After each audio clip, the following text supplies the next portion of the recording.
मनुष्य का ये कर्तव्य है कि वो अपना पतन न होने दे और स्वयं ही अपना उद्धार करे। मनुष्य स्वयं ही अपना मित्र भी है और अपना शत्रु भी। जिसने अपने अहम, अपने मन और अपनी इंद्रियों को अपने वश में कर लिया हो, वो स्वयं ही अपना मित्र है, और जो इनके वश में हो गया पार्थ, वो स्वयं ही अपना शत्रु है।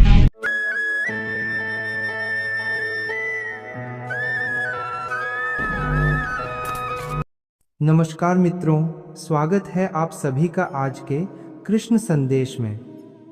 आज हम बात करेंगे ध्यान केंद्रित करने और भटकाव से बचने की, एकदम वैसी ही जैसा कि श्री कृष्ण ने अर्जुन को भगवद गीता में उपदेश दिया था।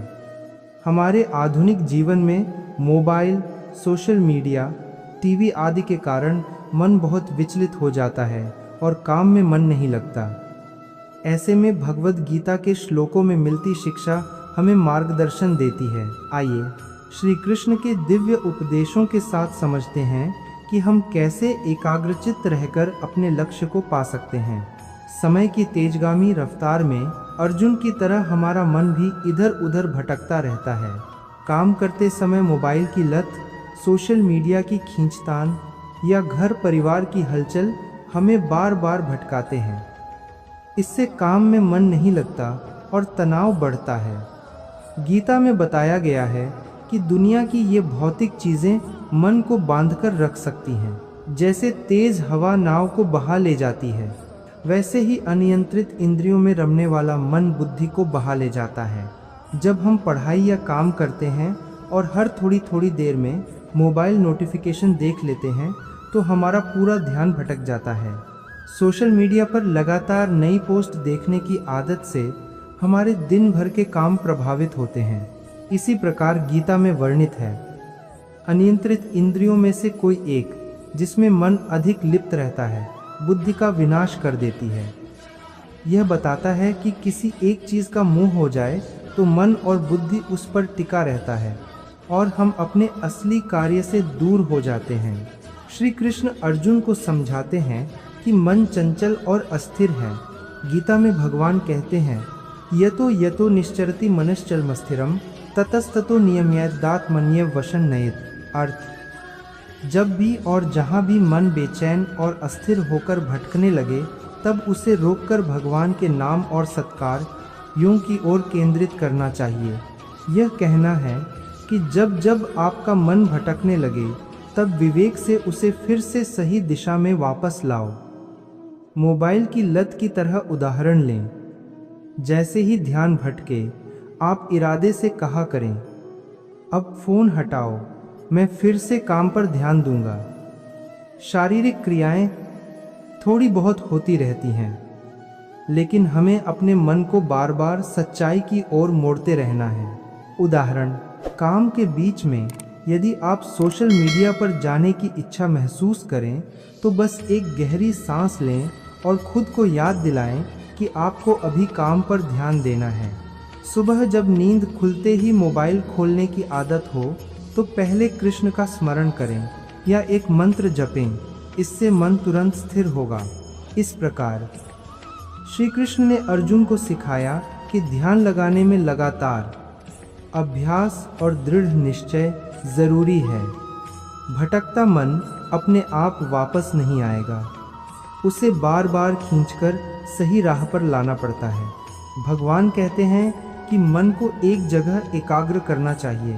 गीता में उल्लिखित श्लोक है, व्यवसायात्मिका बुद्धिरेके कुरुनंदन बहुशाखा हैनंताष्ट बुद्धियो छ व्यवसायिनाम। अर्थ, हे अर्जुन, काम कामना त्याग कर यदि बुद्धि एकाग्र हो जाए तो वह तीव्र फलदायी होती है।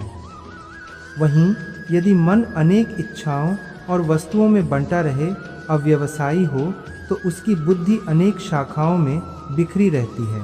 यह शिक्षा है कि अपने लक्ष्य परमात्मा की प्राप्ति या कोई कार्य के प्रति दृढ़ निश्चय रखें। जैसे अगर पढ़ाई में मन अटक जाए तो उसी उद्देश्य को लेकर दृढ़ रहें, अन्य चीज़ों की चाह छोड़ दें। जब बुद्धि और इच्छा का केंद्र सिर्फ एक हो, वह परमात्मा हो या कोई नेक काम हो, तभी मन स्थिर और सुखी रहता है। उदाहरण, यदि आप पढ़ाई में ध्यान लगाना चाहते हैं तो तय करें कि आज मोबाइल और गेम से दूर रहेंगे। उस समय केवल अपनी पुस्तकों पर ही ध्यान देंगे। इस तरह आपका मन एकाग्र हो जाएगा। काम में तब मन लगेगा जब आप भाव से सोचें, मैं यह कार्य प्रभु को समर्पित कर रहा हूँ। ऐसा करने से छोटी छोटी इच्छाएं अपने आप कम हो जाती हैं। इसका परिणाम यह होता है कि मानव की बुद्धि और भावनाएं एक ही धुरी पर टिक जाती हैं, जिससे सफलता की संभावना बढ़ जाती है। श्री कृष्ण आगे बताते हैं कि हम अपने स्वयं के मित्र और शत्रु हैं। गीता का एक और प्रसिद्ध श्लोक है, उद्धरेदात्मनात्मानं नात्मानं वसादयेत्, आत्मैव ह्यात्मनो बंधुरात्मयो रिपुरात्मनः। अर्थ, अपने मन बल से आत्म उत्थान करना चाहिए और स्वयं को पतन में नहीं डालना चाहिए। आत्मा का सबसे बड़ा मित्र भी यही मन है और सबसे बड़ा शत्रु भी यही मन हो सकता है। यह हमें आत्मनियंत्रण की प्रेरणा देता है। यदि हम मन को सकारात्मक कार्यों में लगा दें तो वही हमें उठाएगा। यदि मन को अनियंत्रित रहने दें तो वही हमें गिरा देगा। उदाहरण, आप सुबह जब उठते हैं और खुद को आलसी महसूस कर रहे हों तो उस समय मन ही आपको चेतावनी दे सकता है कि उठकर योग करें या प्रातःकालीन पाठ करें। अपने मन को ऐसे सकारात्मक कामों के लिए प्रेरित करके आप स्वयं की मदद करते हैं। कार्य क्षेत्र में अगर काम के प्रति मन गुस्से या ऊब से भटकने लगे तो याद रखें, यही मन आपका मददगार भी है। इसीलिए उसे मित्र बनाकर रखो। श्वास प्रश्वास की साय मदद लो या प्रभु का स्मरण करो, तब मन फुर्ती से काम में जुड़ जाएगा। इस प्रकार आपकी आत्मशक्ति आपके भीतर है। श्री कृष्ण हमें यही स्मरण कराते हैं। उन्हें अपना आत्मिक बंधु बनाकर रखें। मन को अपने आत्मा का शत्रु बनने से रोकें। ध्यान और एकाग्रता बढ़ाने के लिए हम रोजमर्रा की जिंदगी में कुछ उपाय भी अपना सकते हैं। नियत समय पर ध्यान व योग। दिनचर्या में सुबह या शाम एक निश्चित समय ध्यान या योग के लिए निकालें। इससे मन स्वाभाविक रूप से शांत होगा और भटकने की शक्ति कम होगी। इंद्रियों का नियंत्रण। काम करते समय मोबाइल को साइलेंट या फ्लाइट मोड पर रखें। सोशल मीडिया की नोटिफिकेशन बंद कर दें ताकि बार बार मन विचलित न हो। भगवान के नाम का स्मरण।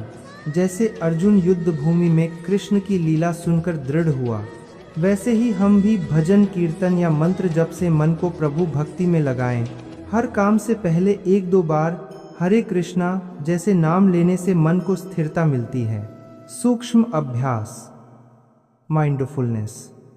जब भी आप भटकते हों, एक गहरी सांस लें और अब तक के कार्य पर पुनः ध्यान लगाएं।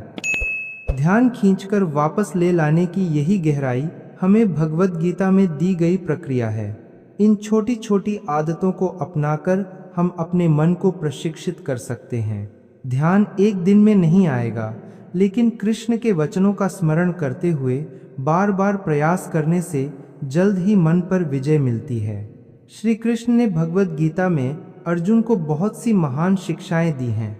जिस प्रकार अर्जुन को अपने धर्म युद्ध पर ध्यान केंद्रित करना सीखना था, उसी तरह आज हमें भी भौतिक भटकनों से मुक्त होकर कर्म और भक्ति में लीन रहना है। जब हमारा मन प्रभु की भक्ति और नेक कार्यों में स्थिर होता है तो सारे विकर्षण अपने आप पीछे छूट जाते हैं। कृष्ण कहते हैं कि जब मन को बार बार सही रास्ते पर लाएंगे तो अंततः भक्ति भाव जागृत होगा और ध्यान लगना सहज हो जाएगा। अंत में यह याद रखें, श्री कृष्ण की दिव्यता हम पर सदैव बनी रहती है। उनके उपदेशों और स्मरण से हम विचलन से बच सकते हैं। जैसे वे अर्जुन को धीरज और श्रद्धा का संदेश देते हैं, वैसे ही हमें जीवन में धैर्य और एकरसता से आगे बढ़ना चाहिए। जय श्री कृष्ण की कृपा से हमारा मन स्थिर होगा और हम अपने लक्ष्यों को पा सकेंगे। अगर आपको यह वीडियो पसंद आया हो तो इसे लाइक करें, अपने दोस्तों और परिवार के साथ शेयर करें और चैनल को जरूर सब्सक्राइब करें। जय श्री कृष्ण।